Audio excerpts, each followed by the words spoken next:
Ал оңтүстік облыста ескірген көпқабатты тұрғын үйлерді модернизациялау бағдарламасы бойынша жұмыстар қарқын ала бастады. Бағдарламаға сай Шымкентте 49 үй күрделі жөнделуі тиіс.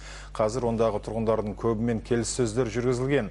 Облыс орталығындағы көпқабатты үйлердің дені кеңес дәуірде салынған. Ескі тұрақты жөнделмеген үйлердің жағдайы сын көтермейді.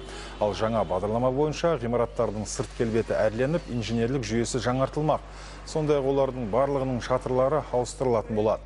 Атқарылатын жұмыстарға кететін қаржының біраз бөлігі мемлекет қазынасынан бөлінсе, қалғанын халықтың өзі көтеруі тиіс.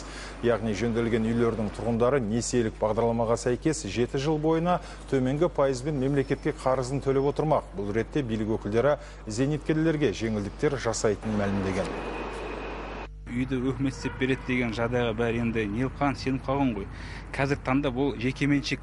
Ол үйді өзі тұрғын үй қатынастары заңына сәйкес 35-ші өзі міндетті қатысуға, жөндеу жұмыстарына, осы қауіпті болмау үшін үйді қарап тұру керек, содержать етіп, өзі тарапынан жұмыстар істеу керек тұрғындар атынан.